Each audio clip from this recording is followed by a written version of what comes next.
And on that note, welcome to episode 5 of MMOBuff. Basically billed as the recovering from StickTwiddlers, plus Eurogamer, plus more fascinating topics episode. Meanwhile, let's see who we have with us today and how today's show is going to look. It's Gazimoff. Hello there. Hello there. It's great to be sharing Monday evening with you once again. And as always, to accompany his Gazimoff's dulcet tones. Hello, Pseudo. Hi. I must point out. Cat got your tongue, Pseudo? You know. I wonder why that is. Most confused. Stop it.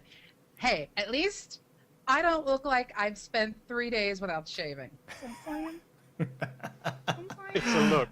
It's a look. Designer stubble. Both of you sort of have this, like, I've survived the convention kind of thing going. Or not, as the case may be. Okay, well, let's start with Gazimoff. Gazimoff, what is the news this week? Ring your town crier's bell for us. I do not have a bell. Maybe I should get one. Okay, so there are 4 topics that I want to discuss this week. The first one being EVE Online has announced the Rubicon expansion. This is their winter expansion. They produce about 2 expansions per year, and this one continues the theme of encouraging capsuleers from New Eden to explore the universe and all of the nooks and crannies of the galaxy that they have available. Interestingly, this time around, there's a lot of additions in terms of adding new ships from a faction called the Sisters of Eve, which has always been a kind of neutral, non-aggressive faction. The idea is that as capsuleers get a bit more aggressive, the Sisters of Eve need to kind of beef up their arsenal to defend themselves. So they've started producing these factional ships that capsuleers can also get hold of. And there's one which is a kind of explorer cruiser vessel. It looks really tempting, and I'm quite keen on trying to get my hands on that myself. They're also introducing a lot of player structures as well, so you can start building deployable structures in a large amount of New Eden, and a large amount of the playable space. And those will do things like aiding mining, supporting logistics, particularly for those players who like playing in wormhole space and doing things like mining and planetary interaction bits and pieces. So there's a lot coming there, and it's widening again the kind of things that you can do in CCP's huge sandbox. Other bit of news, Project Copernicus. Now this was the MMO that was being put together by 38 studios. The assets for that ill-fated project are now going under the hammer, and we're being told that it's going to be next month, well, next month and a bit, so November, when they actually go under the hammer for people to buy. It's going to be interesting to see who actually goes for those and whether the project will actually restart under a new producer or new developer, or whether the assets are just going to be sold off and used in a completely new game. Who knows? But that's the thing. You put them under the hammer, you put them up for auction like that, and who knows what people are going to do with the assets and the IP that's been developed there. And that I'm curious how might be much it's worth... going to go for. Go, Pseudo.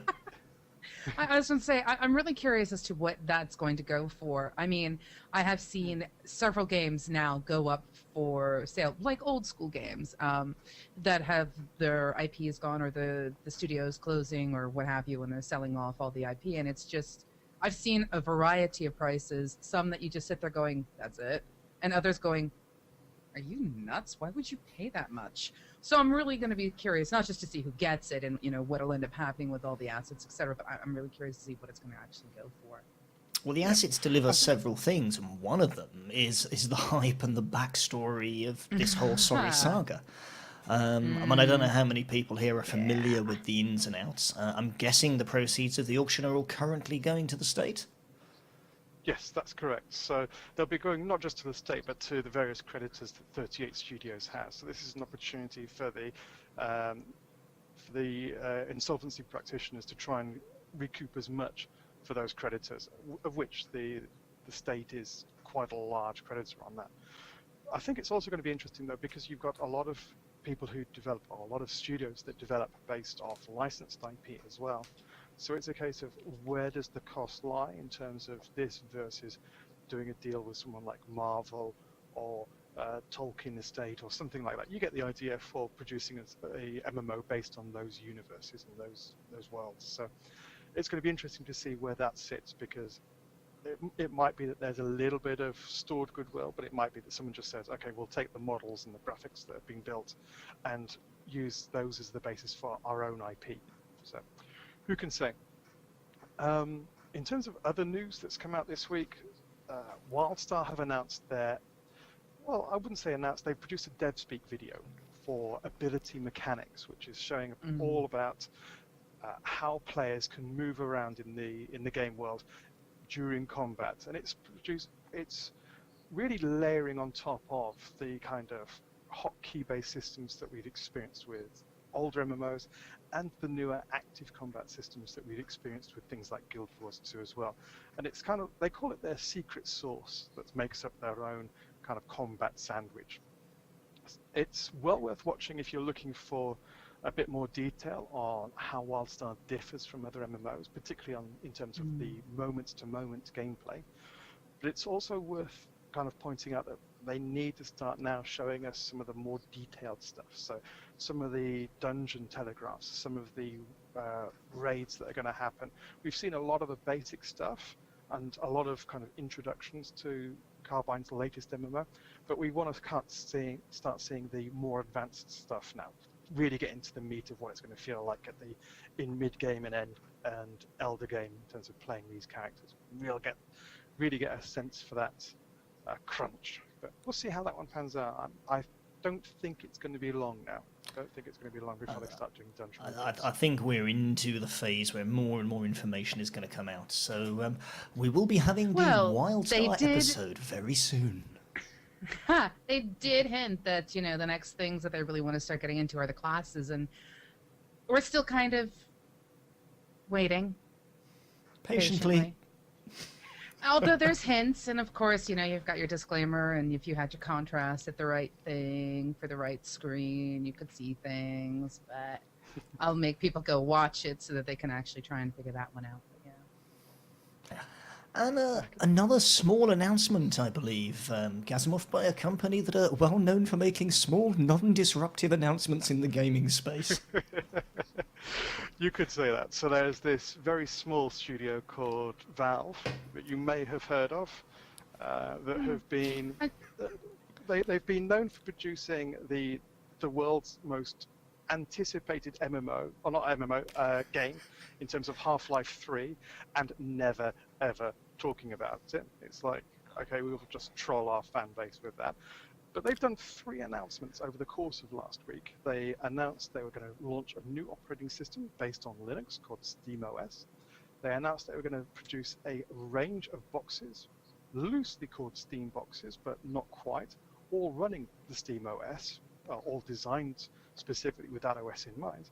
And then the third thing they announced was the Steam controller, which is a touch panel based controller with heavily introduced haptic feedback. So as you're using the controller, it's designed to give you feedback in terms of vibrational and mechanical responses. In terms of all 3 of those announcements, individually they're interesting, but they're not too big a deal. But it's when you group them all together, the fact that Valve, based on their experience with Big Picture, which was a modification for the Steam app that allowed you to play on TV full screen with a controller, and encouraging game developers to start incorporating controller-based support for that, they then started pushing that further and said, okay, how can we start looking at improving the quality of hardware there and reducing the reliance on Microsoft's Windows, particularly with the way that Windows is going for Windows 8 and so on.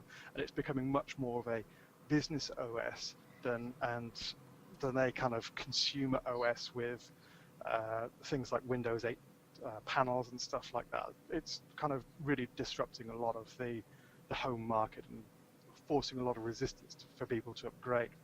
So were looking at that kind of problem. And their solution in the end was SteamOS and Linux.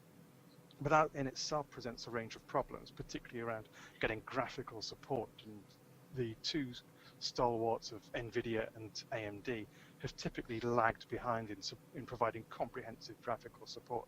So with Valve throwing their weight behind that, it's now encouraging those two graphical businesses to start raising their game.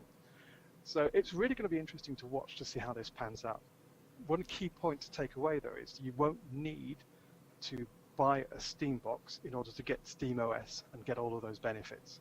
You can just build your own PC, even out of spare parts from your old PCs, if you can do that kind of thing, and then just install SteamOS on it for free and get access to all of your Steam library. And all of those games that are still running on Windows, you can just stream from your gaming rig to your Steam box onto the TV, and because it's local area network, it should be fairly lag-free as well. So it's quite promising. It's really, really interesting tech. But I have talked a lot about the tech for quite a bit. I'm interested to know, Mispa, what do you think about all of the Steam announcements? It's really, to me, the outworking of what they've been going at for a few years. If you look at what Gabe and others have said, a lot of this has been hinted at. And to me, the interesting impact is going to be what it actually does to gaming in the social space, as in where does gaming take place? For MMO gamers, for people playing everything from Warcraft onwards, gaming tends to happen on a PC, not on a console, and you tend to be in your study. You tend to be in whatever room you've got your desk, your big screen, hopefully your big screen, your mouse, your keyboard, your headphones, and you go and put yourself in your cocoon and you hide from the world. You do your gaming. Yet part of this is saying, well, hang on, let's rip it out of this space. Let's get ourselves in the front room. And we're going to get a box, we're going to put it next to the TV. I'm going to have a console-like experience because I'm going to be sitting down in a social space interacting with people. I mean, yeah, sure, you can put your Steam box at the end of your bed and have a social or not so social experience depending on your personal gaming preferences and who you game with. But it's actually going to make a bit of a shift, I think, to where gaming takes place. And actually, is that the big push? Is that the big change that sits behind this and says, hey, this is a social, inclusive activity, and look at the huge range of stuff we can now do? Sudo, your thoughts? Well, the very first thing that came to my mind when I heard about Steam coming out with its own OS, its own box and everything, my thought was, great! So not only do we need to have basically a devoted PC to gaming, which is kind of what they're kind of offering here, but we also have to have a separate PC if we want to say, oh, gee, I don't know, do email, write papers, whatever else there is beside gaming. Because apparently we do use our computers for other things besides gaming, although I don't know what that could possibly be. But it's almost interesting to me that they are trying to pull a more social draw to what they are. We have a distributor, which is generally speaking what Valve and Steam really is. Steam is their distribution platform, and Valve themselves, yes, they are developers. I mean, who doesn't love Portal? Who doesn't really enjoy the ability of shooting head crabs off of zombies while being chased through dark places by some mad guy? You know, I mean, those are enjoyable things. These are great games, and they publish these, but they've started to introduce an awful lot that's trying to not just have your Steam groups where, yay, I'm in a Steam group. Oh, I'm in a Steam community. They've brought in the trading cards, which forces people to be more social to each other because you can't trade the cards unless you're on each other's friends lists. They're starting to bring an awful lot of that in, and I think you might be onto something that we have a distributor now trying to push social things into games beyond just the I'm in my cocoon, I'm in my box. And I think that's interesting. I'm going to be really curious to see how it pans out. I mean, it's an undertaking to take on an operating system. It's a severe undertaking to do so. I mean, with what you were saying there, Gaz, we have them saying you can build a box out of your old PC bits or, you know, put a box together, or you can have one of our boxes with everything. You start dealing with drivers. you start dealing Yeah. with compatibility issues. And, you know, unfortunately, you've got two choices really right now within the market for gaming, and that is Windows, which everyone seems to understand the API for and can write for. And then you've got Linux, where you have an open source distribution where sometimes you're lucky if your driver is going to work right or properly. You know, I still remember trying to get a wireless card that I had set up, and that was a nightmare, having to go in and actually handwrite code for the driver to work. Not everybody wants to do that. Yeah, So I completely. I'm curious how they're going to break this up, and I'm curious how they're going to do it in a manner that's going to be successful, not just the age-old, another operating system, another problem, blah, blah, blah. So Just going to check Okay, for so- one sec before we pass back to you, Gazimoff. A lot of people saying the stream is lagging. We're aware of this, guys. Don't think it's at this end. We do have a local recording, so this will get put into the proper format, put into the nice highlight reel, and it'll be nice and shiny without lag and on YouTube/MMOBuff. Soon, trademark. Gazimoff. Yes, so we're aware of some Twitch issues, and it's Yeah. Twitch, but the audio. Hey, at least you can hear. Yeah, at least you can hear Gazzy this time. Yeah, we've kind of nailed those kind of issues. So to come back off that, in terms of the Linux side of things, anyone who's done or who has used Linux for any period of time, and I've been kind of dipping into it for about 13 years now. When I first started looking into it, you were completely correct, Pseudo. It was an absolute pain in the neck. It was really, really horrible experience. Really unintuitive. Don't get me wrong, by the way. I am a huge Knicks fan, so don't think I'm putting it down. I love it. So Yeah. The latest iterations, particularly of builds like Ubuntu and so on, have gradually got more and more user-friendly in terms of being able to install and get them up and running. They still have some idiosyncrasies, but they're getting a lot better. Now, the huge benefit that you have with trying to build an operating system like SteamOS is that you can take all of the stuff that you don't need for running games and throw it away, which means that the operating system becomes a hell of a lot more efficient at running games, which is what we wanted to do. This is fantastic because it means a lot more of the processing power, a lot more of the memory, and a lot more of the general system resources are going to be freed up for playing games, which is what we wanted to do. Now, the big issue that Lethality raised, which is, first of all, two things. He says that there aren't any games on his PC that he wants to play on the TV. I would agree with that to an extent. I'm going to cite one example, which was Diablo 3. Diablo 3 on PC, it's kind of a mixed bag. It's becoming a lot more fun now because they're actually taking a lot of consumer feedback to heart and actually improving the game. But the console version is fantastic multiplayer because you can have 4 people on the screen and you can really get into it. Just in the same way, a lot of people like playing Final Fantasy XIV, A Realm Reborn, on console with the controller rather than playing it on keyboard and mouse when they're out doing solo bits and pieces, which is fantastic. Gathering, and so there are, in specific. Yeah, exactly. Gathering is one of those things. So playing games on console, yes, there are opportunities there, and Big Pictures. If Big Picture hadn't worked, they'd have gone, okay, this isn't worth pushing further into. But Big Picture has worked for a lot of people, and so I think that that's really given them the feedback that this is worth it. But there's one other thing that's kind of interesting, that you've got Steam saying, okay, we'll do streaming from your gaming rig to the Steam box if necessary.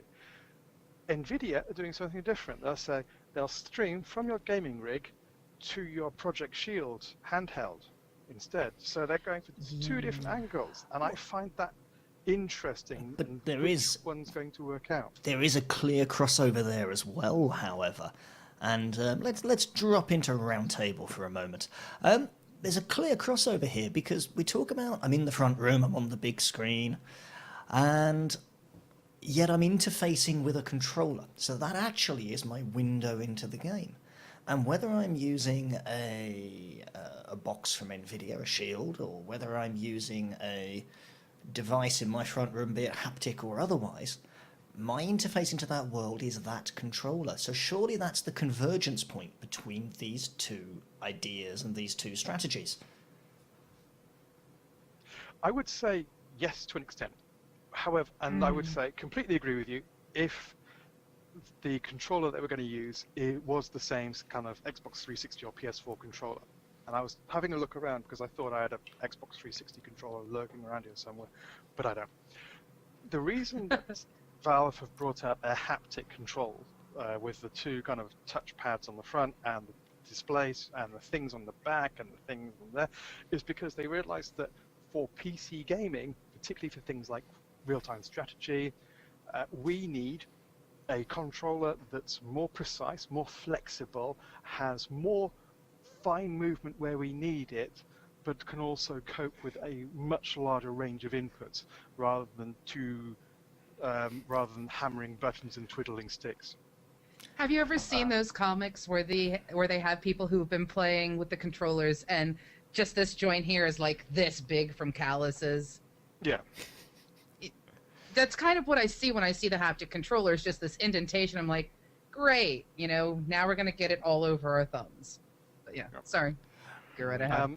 I also think it's going to be huge for indie gamers, because if an indie wanted to develop for console but didn't want to develop for one of the two consoles, then they now have option 3, which is going to probably be a case of green light and go. We can only assume as such. I mean, who knows what the ultimate distribution model is going to look like?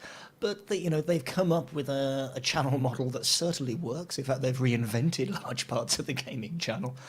I'm almost expecting to see yet more changes in their distribution model at the same time, however, because that's just the way they seem to work. Well, let's bounce this around for a moment before we perhaps dig into the main topic for today.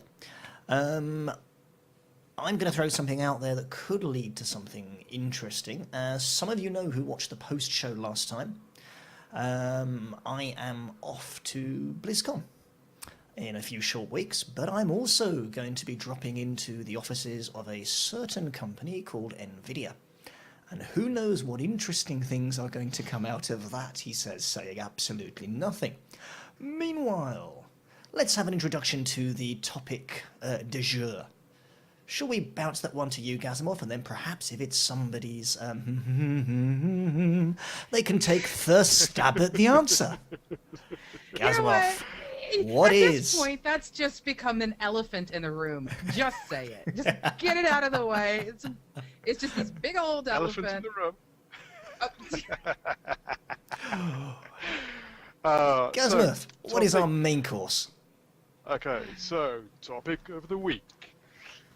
I've been practicing that voice. I hope you appreciate it. One more time, I didn't hear you. No. Listen very carefully. I will say this only once. The topic of the week is we wanted to talk about the kind of expansion pack cycle. So if you've been a fan of Blizzard's World of Warcraft for a number of years, you'll know the kind of story. They aim to try and produce an expansion every year. Unfortunately, they don't quite meet that. So they produce an expansion roughly every 18 months to 2 years, and then they patch it with updates to kind of propel the story along. And they usually deliver around 4 or 5 content patches between each expansion. That's one approach. At the other extreme, you have Guild Wars 2, who are patching their game every 2 weeks with new content. They have no desire at the moment to release an expansion. They're quite happy with what they call the living story approach, providing regular updates which move the story along. They will still have their highs and their lows, but they're also making sure there's something new every time you log in, pretty much. And they'll drop in features and updates into one of those regular Living World releases. The question is, which one is better? Do you want the big, meaty 5-course meal once every 2 years, give or take, that Warcraft offers?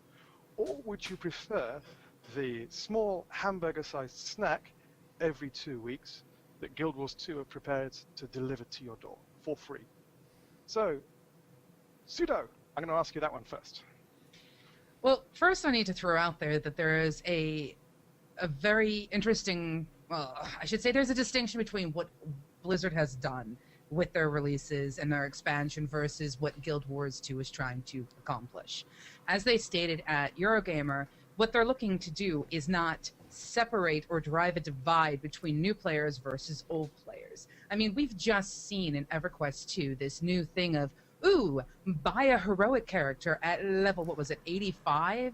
And see what it's like, and then if you want it, you can keep it and run through it.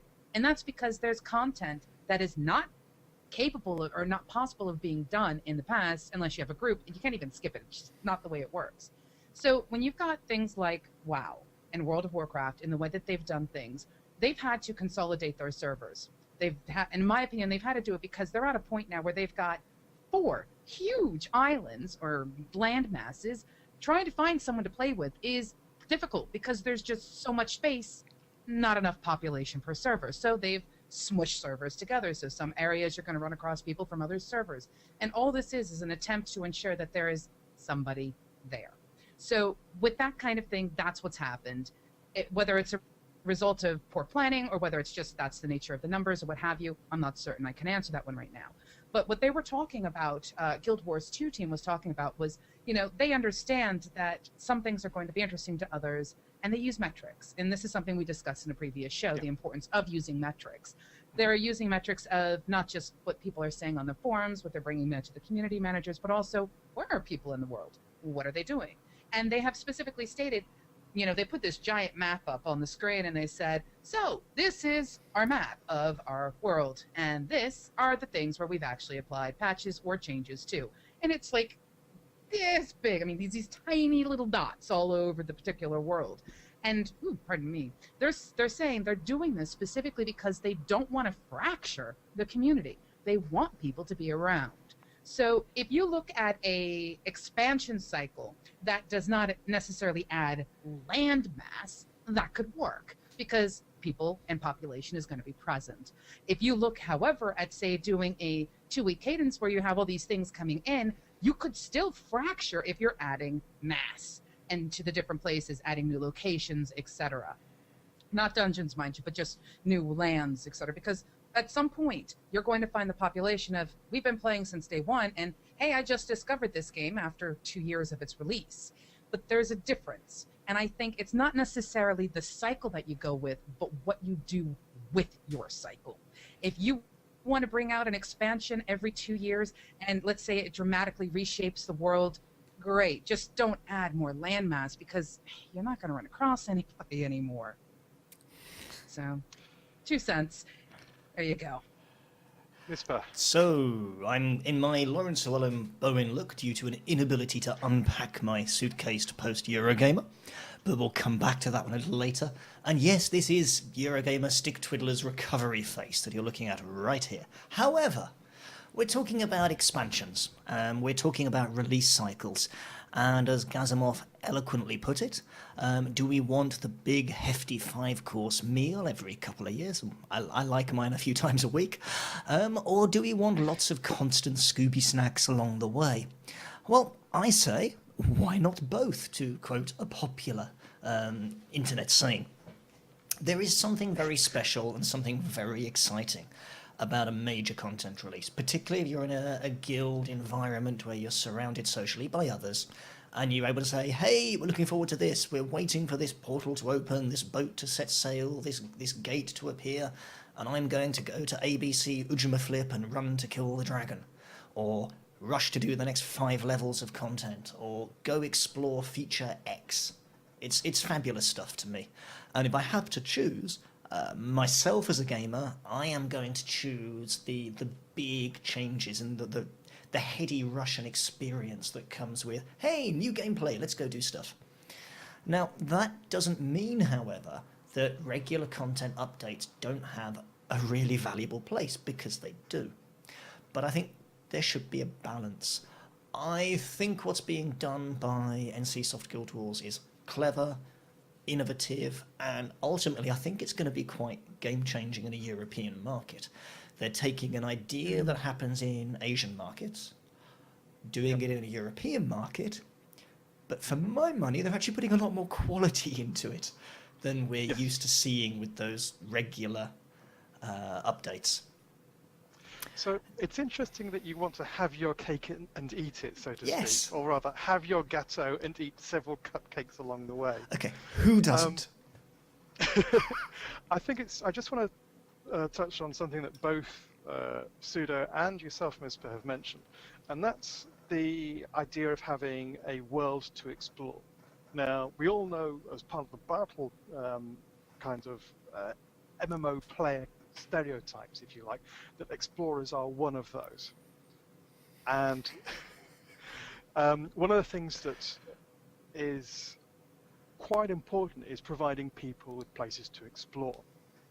Now, Warcraft's expansions are fantastic at doing that for a period of time, but you do have a bit of kind of decay as you've explored everywhere, discovered all of the new bits and pieces, and generally kind of been through that experience. Once you've got up to level 19, you've done all the quests and seen everything there is to see and found all the nooks and crannies, that's it, it's old hat.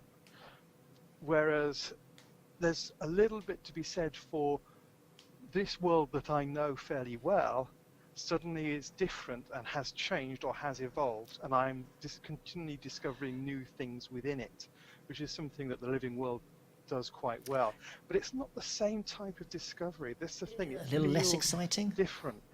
Well, I wouldn't say less exciting, but it's different. In all honesty, I think it depends an awful lot on the player. I mean, you're talking about MMOs. MMOs, as we have discussed, hello, the social is what kind of makes it for us. However, if you happen to be named Gazimoff, it's the shiny fat loot. I don't care about the people in the game. Ooh, I do care about them and what loot they have. And what loot they have. There you go. No, but, we're talking about a social kind of aspect. I think probably one of the more frustrating things to me is, like, I'm looking at going back into WoW. I've got the challenge, which I'm starting on Saturday. And I have already been told, oh, well, you've already missed things that you're never going to be able to see again. Like, period. You've lost part of the story. You've lost part of the plot. There you go. That's just how it works. Now, that's kind of disappointing because it's like, I kind of would like to be able to see things, but I can understand ever-changing things. I can understand, there are just some events. I mean, the Gates of Encourage opening again, that was a once-in-a-lifetime deal. Just going to throw that one at you. I think that happens everywhere, but the scaling and the timeline is different. Right. However, when you start looking at things like having subtle changes in the world, that seems to be more palatable, more tolerable as a player than, these completely huge, sweeping, drastic changes that come out with a lot of expansions and stuff. I think in a way you have to, I don't think there's necessarily a direct answer for balancing out a new player joining a game versus one who's been playing since pre-launch, which is a possibility in today's day and age with things like betas where they actually keep your character, or the early gameplay they gave you in Tor. Little things like that. To me, it's very difficult to find any solution that's going to satisfy and allow everyone to see any kind of content that happens to be there. And I'm kind of wondering what the impact is going to be because of what Guild Wars 2 is doing, because of the things we've heard Jeremy Gaffney speaking about, how there are these huge changes versus the East versus the West in play. And I don't want players to be punished because they decided, you know what, I'm going to go spend a week with my family instead of sitting in my cocoon.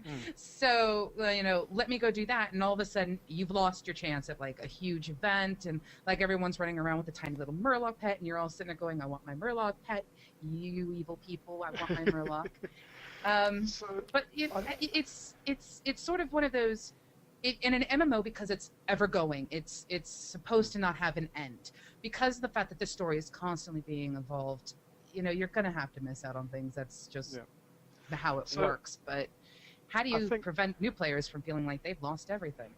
Right. I think there's two things. I think there's one part of it is if you have an experience where it feels like you've missed everything that's happened beforehand, and there's nothing else to look forward to, then yes, you quite rightly would feel like you've missed out. And this is something that EverQuest Next is going to have a problem with as well, where you feel like all of the story, this evolving story that's happened beforehand, you're not going to experience. But everything that comes in the future will be just as grand and just as meaningful and just as worthwhile, we would hope. We'll see how that one pans out. But there's another side to it as well. So in terms of, I'm kind of drawn back to a board game, which if you've ever played it, you'll know exactly what I'm talking about. If you haven't played it, it's well worth picking up. And that's called The Settlers of Catan. Now, with The Settlers of Catan... Haven't you brought this one up before in relation to another topic? The game is really that good, yeah. But... So... I'm just curious because you seem to be referring to it a lot, and I know nothing about it, so I'm now sitting here going, I should get this. Yeah, you should get this. It's basically you have a board which is randomly generated, and you then play across that board, building roads and towns and settlements and what have you. And it's designed for some like 2 to 6 players. That's not the particular point I wanted to bring up, though. The great thing about Settlers of Catan is there are a multitude of expansions, but they're not like, okay, the same game in a different setting. There's like Seafarers of Catan, there's robbers and traders and stuff. I can't remember. I've got Knights. The boxes sitting. You get, knights. So there are a number of different expansions which build upon the board game and spread it out. A bit like Talisman does exactly the same thing. You still have your base game, but you have other bits and pieces that sit around it. They don't draw you away from that core experience, but they build upon it and give you a reason to evolve that core experience into other places, but still bring you back to that core bit again. And I think that games like World of Warcraft could learn an awful lot from those things like Talisman, like Seafarers, all those kind of board games that enhance but don't draw you away. You don't start playing Talisman on a completely separate board. You still have to get the Crown of Command at the end of it. That's still the objective of the game. You've just got these other bits and pieces to play as well. Okay, so we've posed a question. We've said, what's better? Lots of small snacks or the main event? Let's do something unusual this week. Let's actually try and answer one of these questions. So guys and girls, to the question, what would you prefer and why? Let's each give it a crack. Who wants to start? I think you should go first since you asked the question. I'm going to go first. Okay. Well, I've alluded to That's this one. First. I've alluded to this one a little bit anyway. If I have to choose, I'm going to go for the large expansions. But I am going to couple that with there needs to be a regular shift in things to do. That does not necessarily mean new content. We see that in the WoW patch cycles anyway. So new things to do every 8 to 12 weeks, big expansions every year, detailed objectives that can't be done in 5 minutes. To me, it's more exciting. It adds bigger changes that are more dramatic and you can invest more in. And it allows for the gameplay objectives that are set between these cycles to be larger and more encompassing. So for those reasons, I opt for the 5-course luxury fine dining motif. Gazimoff.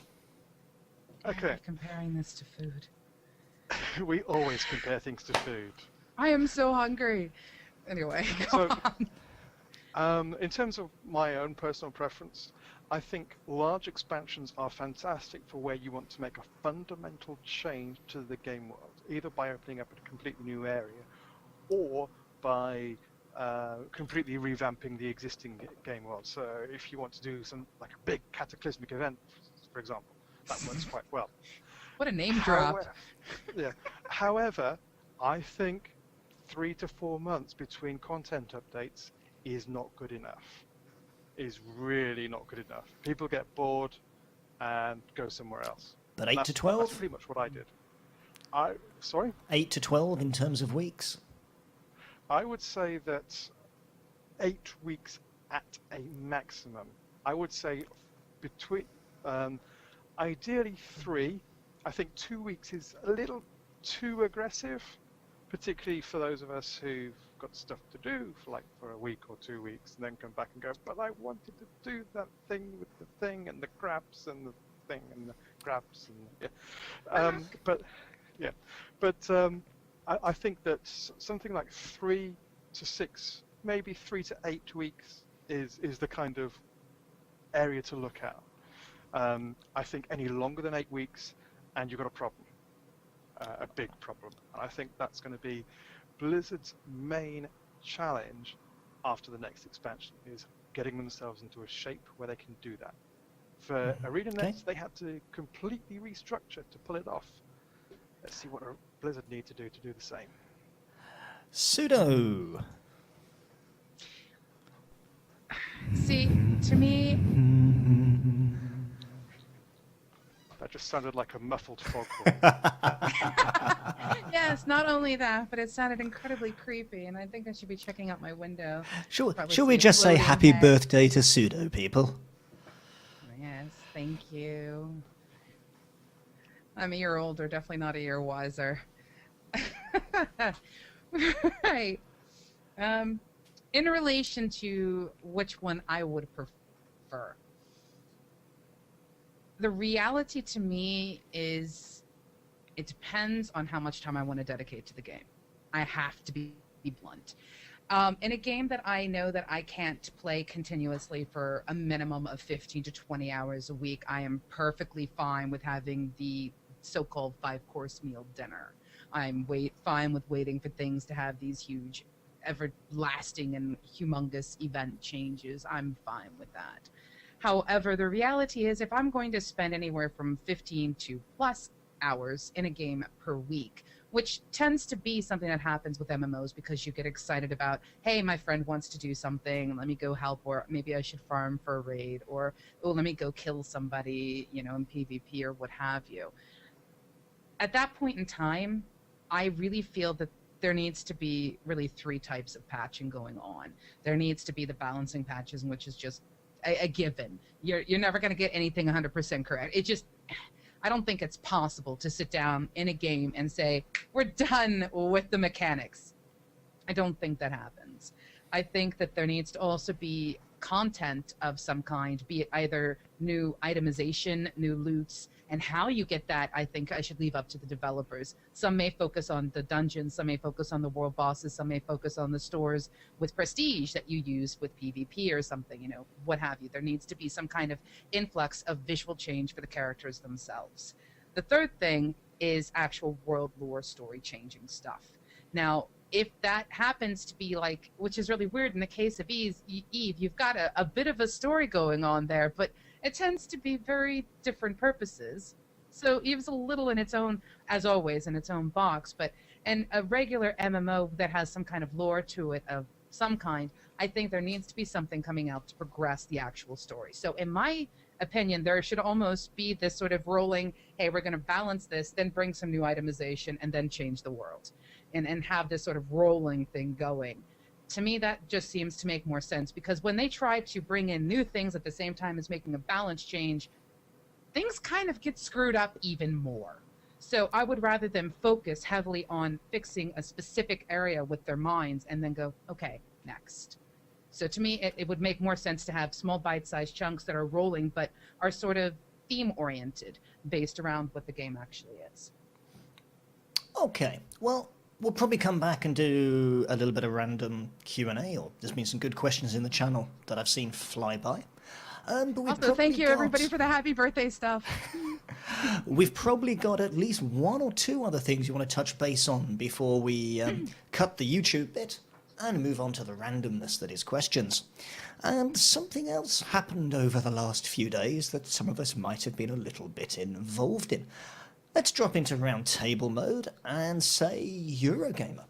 What did we think? What did we find? Right, so Eurogamer. I think that it was, as always, a great fun experience. I prefer Eurogamer in some respects to Gamescom because it's a bit smaller. You could do it in a day if you really try hard, and it's so much easier to get to than Cologne, Germany. That said, I do love Cologne, and I really love doing Gamescom. I find the whole experience fantastic. 'Cause it's That's like just the due to mecca of curry gaming. first. I was Well, going to say, the did that curry have was- anything to do with the meters or 3 meters of beer that you can get at your tables or anything? Or the food? The food is a big seller, I'll be honest with you there. Eurogamer, the big highlights for me were playing Three Monkeys, which is an audio-only interactive adventure. Really, really interesting. Very unique take on things. Playing The Room 2, which is a kind of iPad puzzle game. The original was very atmospheric, and the new one expands upon that. It's due out hopefully before Christmas. They're saying, fingers crossed.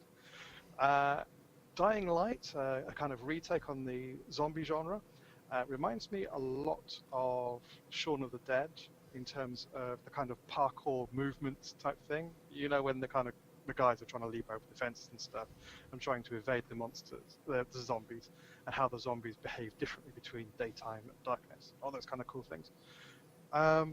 But yeah, apart from that, getting hands-on with the PlayStation 4 for once was great. What were your favourite experiences, Pseudo? Besides seeing the gigantic, humongous Mountain Dew stand, to be honest, I think I have to kind of agree with Gazi. I really, really, really like Eurogamer. I appreciate that it doesn't take me a day and a half to walk from one part of the building to the other part of the building, which is kind of nice. But I think what really made Eurogamer stand out for me, and I have a bit of a blog written about this coming up on the site very shortly, hopefully by the end of the night, is I got a chance to see a lot of independent developers and speak with an awful lot of them. And I did not really get that much of a chance to do that at Gamescom. At Gamescom, it was all wee-oo, wee-oo, AAA game, wee-oo, wee-oo. And it's all, yeah, that's all good and dandy, but there's more to the gaming genre than just the AAA games. And I got a better feel for that at Eurogamer than I did at Gamescom.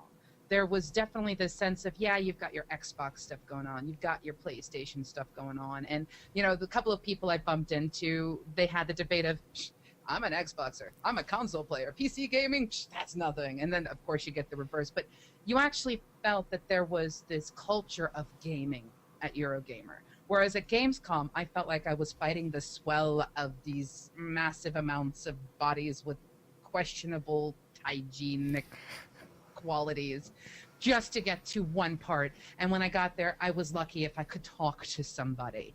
Whereas it definitely, yeah, Eurogamer is just a much more fun experience. Granted, I agree with you, the food in Cologne, there's something really awesome about the sausages and stuff there. But yeah, there was a sense of gaming culture at Eurogamer, whereas it was just a sense of body count at Gamescom.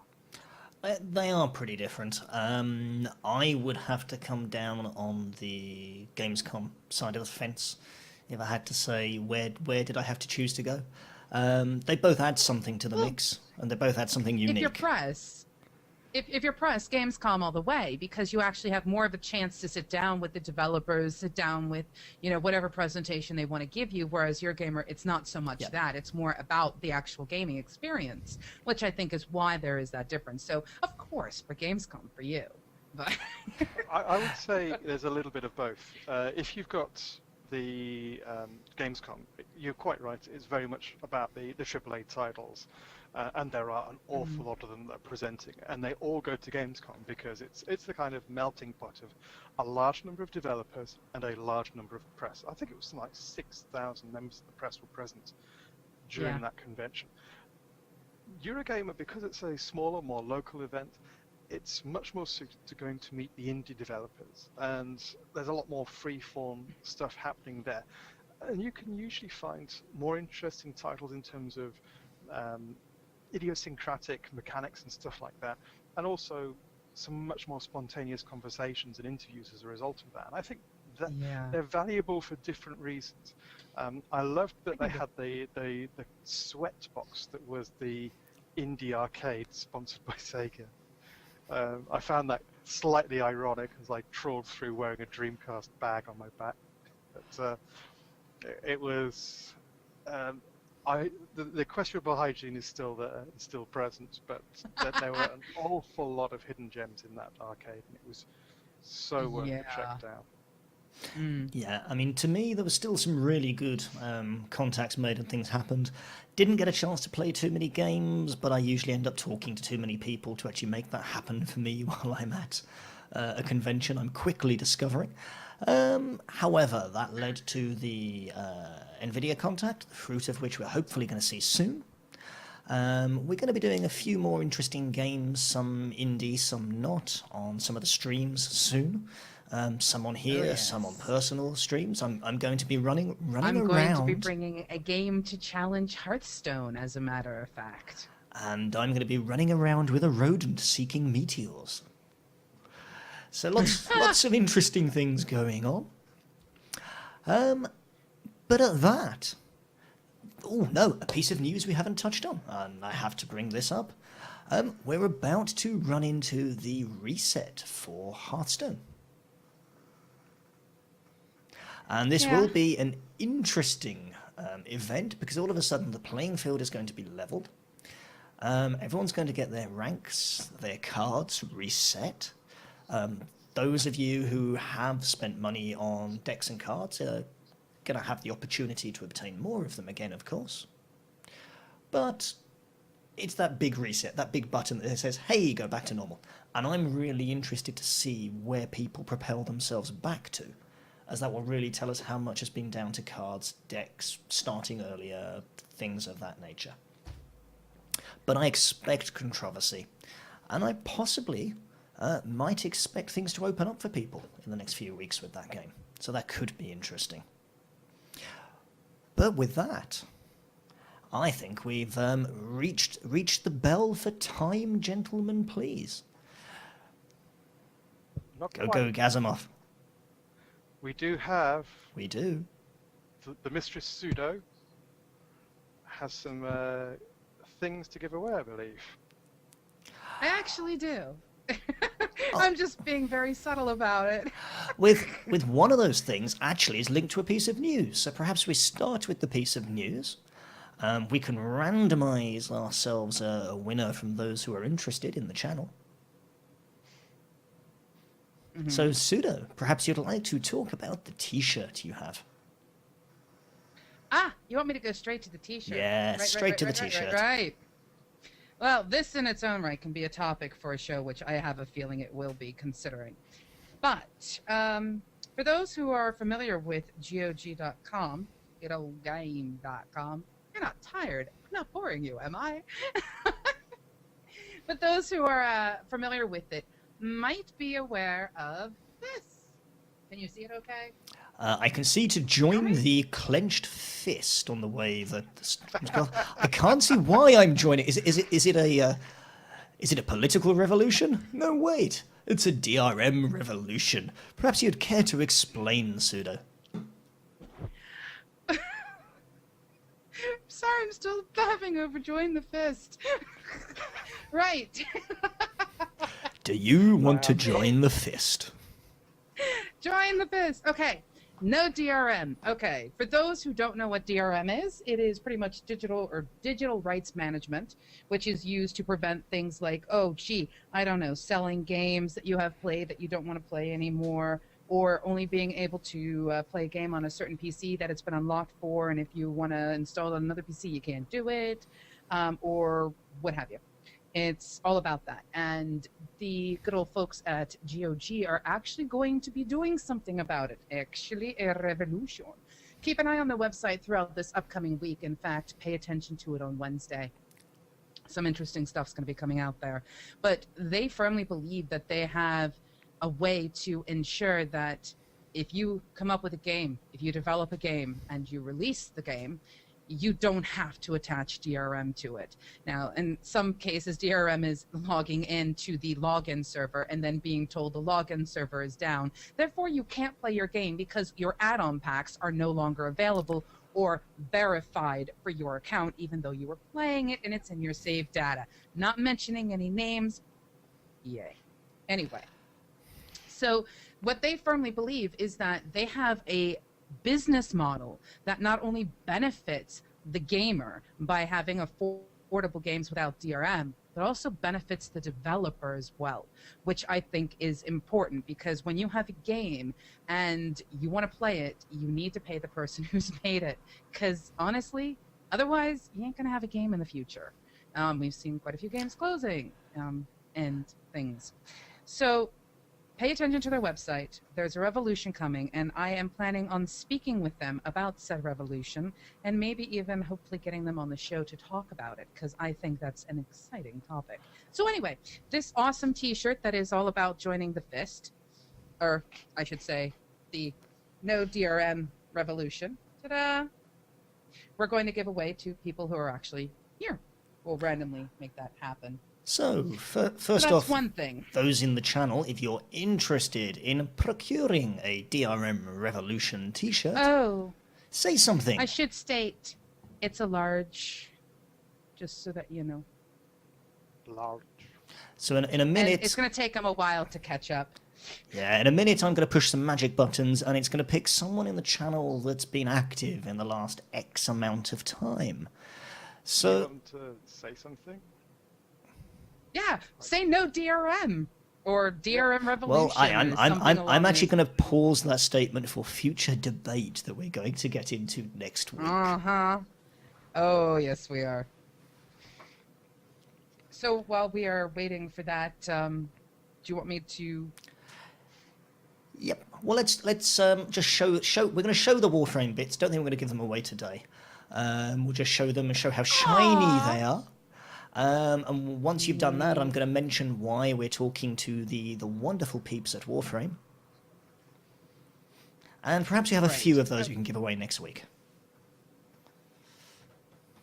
Yes. Right. So what we have next is a headband thingy. It's not really a bandana. What would you call this? Headscarf. Technically, I think it's you've not a nailed babushka it. either. It's a headband thingy. It's a Alright, so we have a headband thingy that has Warframe on one side, and then obviously if you're a Warframe player, you know exactly what this means. Ninjas play free. So we have a couple of these, which we'll, I guess, give away next week, but there you go. Ninjas play free. Give you a pause it, because it seems my camera's a little jumpy for some people. Yay! And then, just again for the other side. Warframe. And we have a whole lot of other stuff to give away, but that'll come in time. Okay, so just before we push that magic button, I'm going to touch Kung on Fu a swag. couple more things from Eurogamer quick. We had a couple of good interviews we've done, and we'll see those on the channel soon on the site with a couple of articles talking about them. We had a quick chat with Nick and some of the others from Razer, and we might be seeing something with a strange glowing green backlight here soon. Can't imagine what that would be. But we also, not your phone, we also had a really good chat with the guys that make the Gunner product. Now, can anyone in the channel win bonus points for identifying what Gunner is and where it comes from? Some of you will know it, some of you won't know it. Gazimoff making rifle noises in the background really is not helping anyone's cause. No, don't. I think that's more of a pop gun you've got there. And I'm trying to desperately kill time and... yes, kill time. You don't need until to such kill- time you as don't the need to- stream catches up so someone can try and answer. I shall Well, it's going to be filibuster. a little bit. So Oh, we could no, please don't let him do that. Go ahead, Gazzy, please. I was gonna say we could like pick the winner for the large T-shirt. Let's And do then that. move on to The Large Hadron Collider. Large Hand Collider.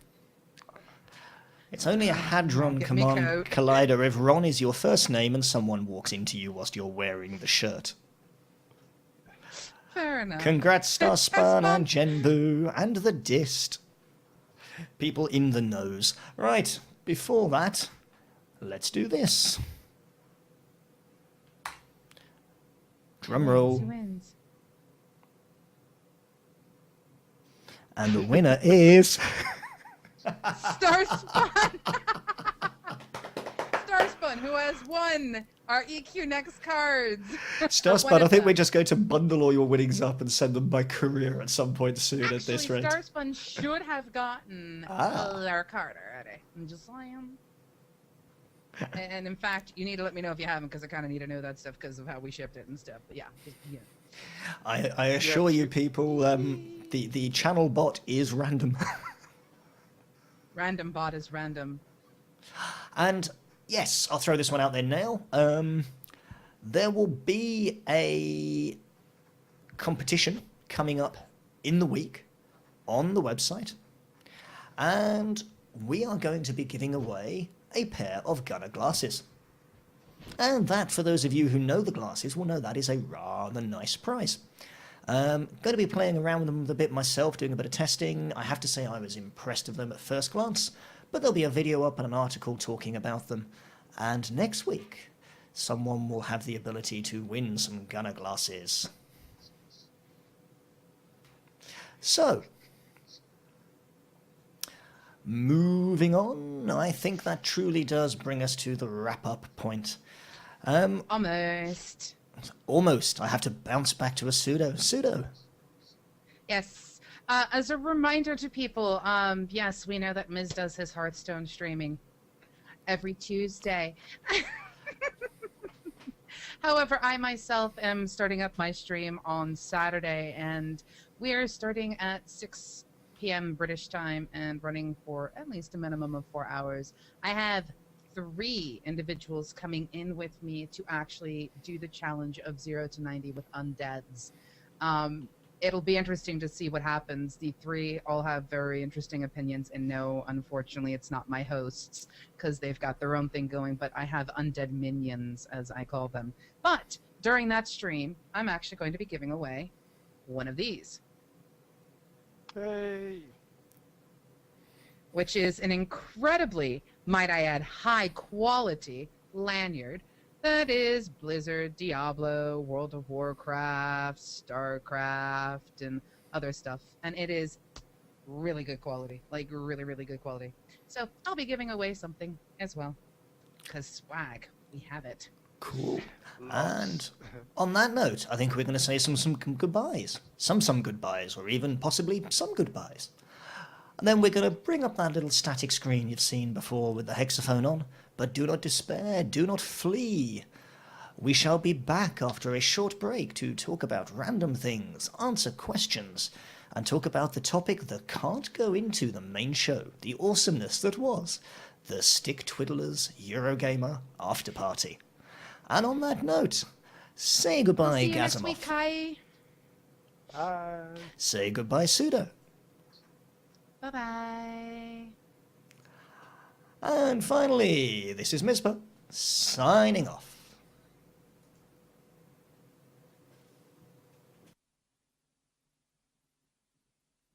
Bum, ba, bum, bum, bum, bum, bum, bum, bum, And we may have signed off, but we shall return. Just like that. Right, guys. Right. This is the informal bit, where I get to sit down, relax, go, I am tired, and say, StickTwiddlers After Party, it was awesome. Yeah. Before I we do am that, pleased. I just put Are you going to show me that stuff again? Yeah. We Okay. saw your boxes last week, Gazimoff. Yes. So the red box there is the Settlers of Catan box, and the blue box underneath it, and the purple box. So. Yeah. Right. There are tabletop right. games. We should play them. I will. Apparently, from what I've seen, some people were saying that there's actually a digital version of the game. Ooh, good question. I think there might be actually. I think they're probably right. So I'm sure that will come up next week. So it'll be worth checking into and looking into. Thank you, Zambu. I am apparently Swagdo. Swagdo. Swagadoo?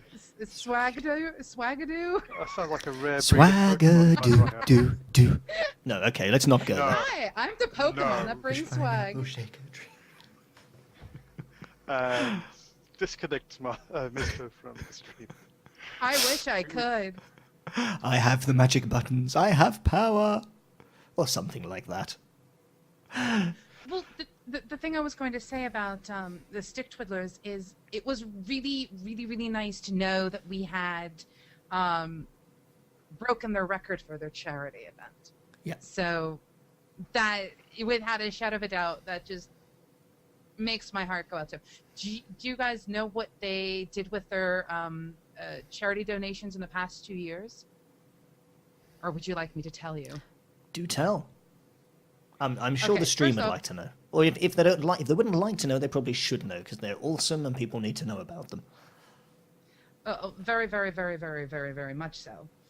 I keep twisting because of my own dyslexia the name of their charity, but where is it? I feel like really silly because it's one that I was like, really? What's this? And I'm like, wow. Special effect. Okay. So basically what's happened, or what they do, is they raise money to help people play games. Now, it may seem kind of weird and what have you, but in the past 2 years, these are the things that they've had an impact on. There was a father and son who used to love to play FIFA together. However, unfortunately, the son had an accident and was paralyzed from neck down, making it impossible for him to do that. And the father and the son missed having their father-son time together. So they helped with the technology that allows the son to play FIFA using his eyes with the way the camera focuses on the retina. So technology-based, which is amazing. Then there was also a young girl who unfortunately at like the age of 3 got meningitis. Not the kind that Kai had, mind you, but the other kind. And she lost her arms and her legs from like the knees and the elbows down. And they were able to help with special harnesses and stuff so that she could play Wii with her family. So these are the types of things that the special effect charity is actually doing, and that the money from StickTwiddlers is going to, which I think is amazing. But apparently this year we broke the record, which just is amazing. And I have to state, I loved Eurogamer. I did. But I walked away from StickTwiddlers with the feeling of, I am so proud to be in the gaming genre. I am so proud to be a part of a culture where when you bump into somebody, accidentally spill their beer because it's so crowded, they don't turn around and try to threaten you. They turn around, ask you your name, what games you're playing, and then get into a 40-minute conversation with you about the game and whether they like it or not. It's like every time I turned around, I met somebody else and everyone was so nice. I walked away going, I am so proud to be a gamer. These are my people and we are awesome. That was what happened with me and StickTwiddlers. It was a fantastic party. I wish I could have stayed for all of it, but unfortunately I needed to get the train back at some godforsaken hour in the evening. But what I was there for was brilliant. It's a huge amount of fun meeting people, and there were people there who I only found out were there today on Twitter, and it was like, if I'd known you were there, we could have like chatted and so on. Yes, we're thinking of you, the Dist. At least I am. No, I knew the Dist was there, but I didn't realize the Dist was the Dist, because the Dist didn't come up and go, hi, I'm the Dist. It was just, I now know who you are based on the fact that you were helping us stuff bags. So I'm like, okay, that was... Oh, was that the Dist? Apparently that was the Dist. The Dist was stuffing bags. The green coat. I had no idea that was the Dist. No, nor did I. I didn't either. I had no clue. I didn't either. Okay. And I'm all like, what? Okay, so the Dist, you need to get like a badge or a T-shirt which says "I am the Dist." Yeah? So can we just confirm, was the Dist wearing a green coat stuffing bags? I guess we're going to have to wait for the stream to catch up for that one, but I think so. Yes, and I had a lot of people approach me, by the way, Gazzy, about your tweets, in particular about your Vine. The devs are drinking. Really? Pure comedy gold. I had quite a few people approach me about that, just let you know. What, during the evening? Yes. Or- Well, not during the evening, after the evening, after it was ended and stuff like that. People were commenting on the fact that they were following like the things you were saying through Twitter throughout that entire night. Because I didn't think I had any retweets of that. I thought it was like a dead joke. It was like, Nope. It's like, no retweets forever. They may alone. not have retweeted it, but they might have been laughing too hard to actually press that retweet. Retweet. Has anyone actually Retweet what? tracked down any photos of this year's party? I was just looking for any links to any of them, but I only see last year's. I've seen a few links, but I haven't clicked on them because I was all, oh my gosh, gotta get ready for the show. Quick look, see if we can share some somewhere with the channel, because it was awesome. I was kind of told that it seems that a majority of the drinks were purchased by Mizpah, according to all the pictures. So apparently someone has seen pictures of you with many drinks. Handle it. I'd rather be known for being the person that does buy the drinks. No, Oh you yeah, were I the have drinker. this picture of you, Miss. Oh, that's not the world's best. I should point out this picture was actually taken before drinking commenced. You were in the process of moving and talking, like you always are. You were in a state of movement. I'd like to point out it's supposed to be that. Once you put it through HDR post-processing, it ends up like that. Yeah, Aiko, that was that dance session is clearly in the realms of what happens at StickTwiddlers stays at StickTwiddlers. Genbu. TwixTwiddlers. Let me know. This is why more people need to have Vine on their phone. Oh, the thing is, I had Vine, but I was all like so wrapped up in meeting people who I'd never met before. And like I said, what an awesome group of people. Yeah. You know, I walked in and bumped into somebody who was involved with Titanfall. Never would have known. Walked into someone and bumped into like the head of marketing for NCSoft. Wouldn't have known unless they said something. Everyone was so completely down to earth, and we talked about our favorite subject, games. And some of the debates we had, we sat there and we even said we should be recording this because this is like an MMO buff show. The debates we were getting into, it was brilliant. Apparently, Rose and I look better as the night goes on, or at least I thought so. Ooh, we need to get rid of Nightbot because he's not letting us put any things out from people. Let me. Which makes no sense. There, voicing the people, but it's still not going to let them. No, there's a command to allow people to say things or put them in another group. Hang on. Ethical apparently still has your dance video from Friday night. Oh dear, I haven't seen that yet. That could be dangerous. Well, the funny thing is, you're not the only one in that video. I'm at the end being all like this and crazy things and stuff. I'm being all sensible on my train home. There we go. There's the video of the devs are drinking. I think I need to see that dance video myself before we make that available for public consumption, but I have a fear I'm not actually going to get that choice.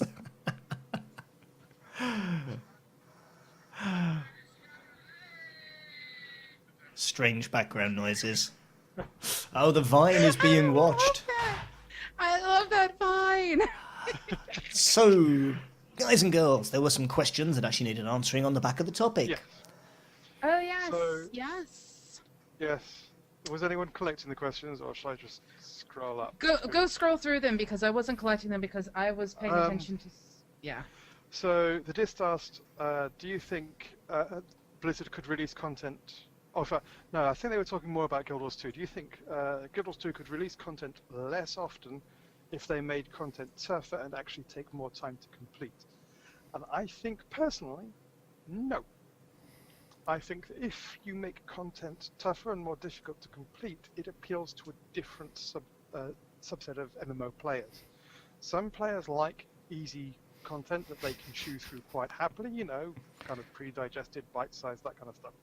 And other gamers like something which is a bit more challenging and a bit tougher to chew through.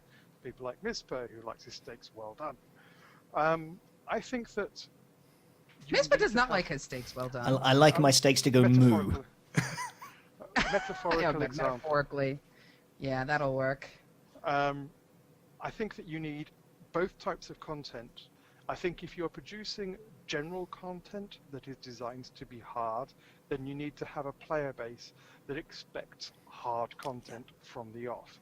I think if you are trying to say, okay, all of your content is going to be hard, that's fine, as long as the player base expects it. If you're trying to have content which appeals to a wider number of people, you need to have the easy stuff, the medium stuff, and the so hard it makes you cry tears of blood stuff.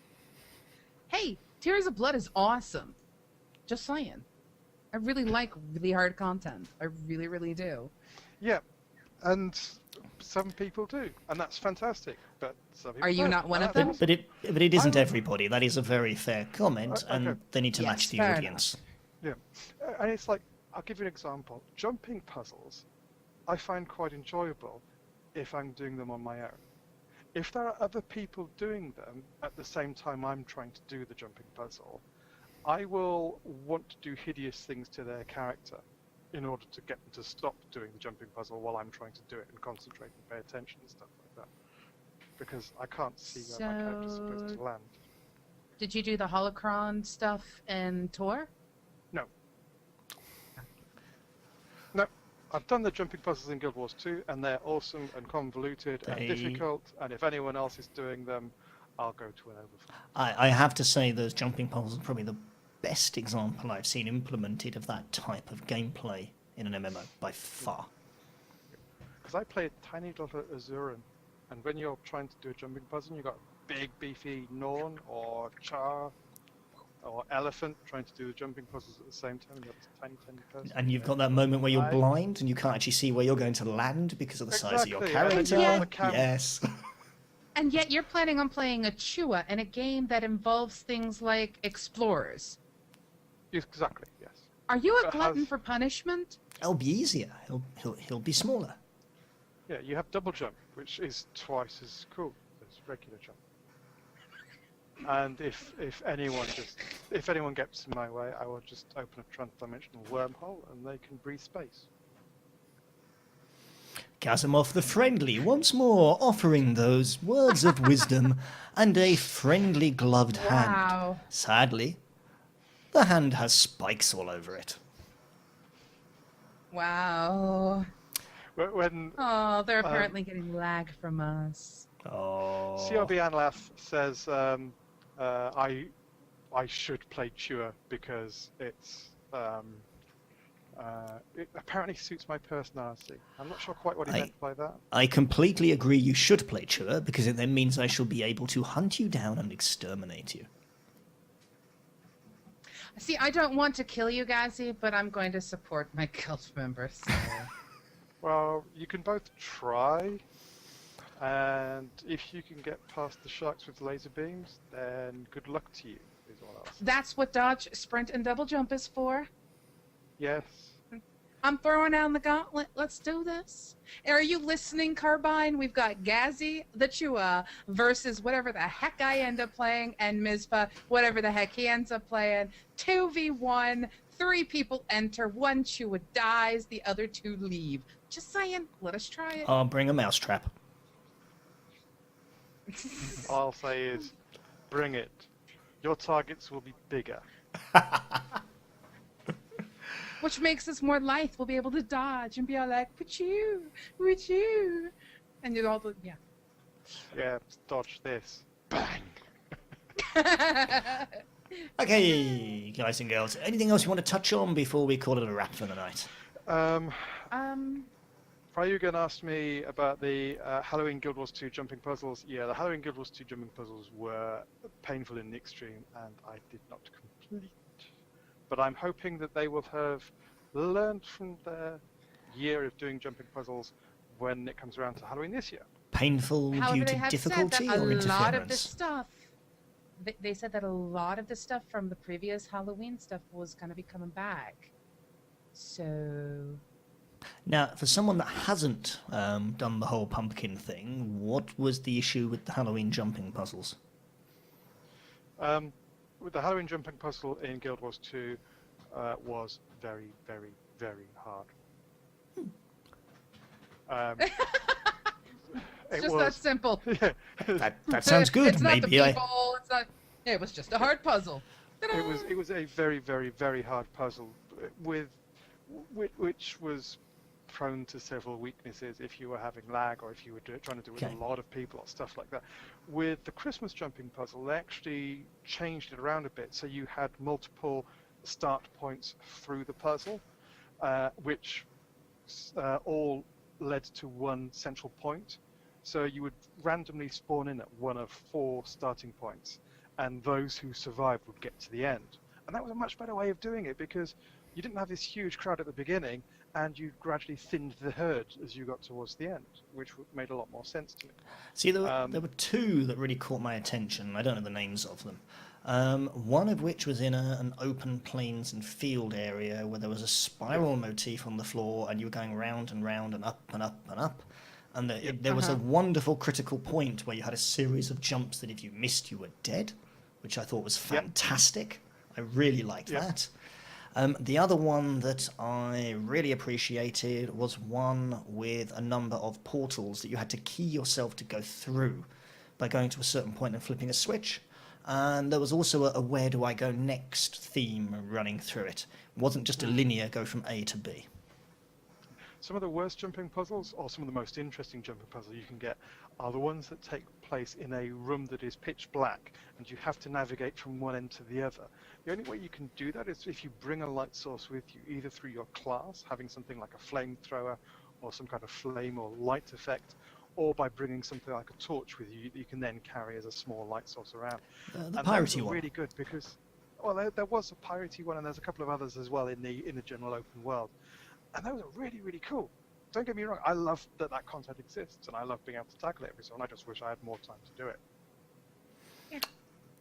Okay, guys and girls, I think it's time to call it a wrap. Yep. How do you guys think the MMO shooter genre is going to evolve? Well, I'll tell you what we'll do. We'll capture that question, put it in a bag, seal it up so it stays fresh, and we'll pick up on that next week, because one of the things that we're doing on Wednesday is the Guns of the Duel 2 interview redo, because we had an audio issue. Yes, the interview for Guns 2 2. We'll be redoing that on Wednesday, putting that out, and funnily enough, we're going to be talking about shooters and crossover. And in fact, we might see a bit of that in Warframe and other bits and pieces soon as well. Yes, But and if we someone have has a questions- beta key giveaway. Yes. If people have questions, they can email it to us as well, can't they? Yep, they can. Voice at MMOBuff.TV. And Voice where at else MMOBuff.TV. can people find us, Pseudo? They can find us on Facebook at MMOBuff. They can find us on Twitter at MMOBuff. They can find us on YouTube at MMOBuff. They can find us on Reddit at MMOBuff. They can find us online at MMOBuff. They can find us at MMOBuff.TV. Yeah. And how do you spell MMOBuff? MMOBuff. So Considering guys, the way some people spelled it over the StickTwiddler event, I'm going to be very pleased that I got that out without messing up. Because seriously. Yes. My brother thought it was MMO Bus. let's all ride the MMO bus together. That'd be an interesting commute. I just have to hope for a longer journey. Okay, guys, to the channel. Thank you kindly. To my wonderful co-host, Gazimoff, thank you for your time. Pseudo, happy birthday. Enjoy. This is us signing out. See you on the streams. See you online. See you next week. And Happy birthday we're next off. or tomorrow, Velnox. Ta-da.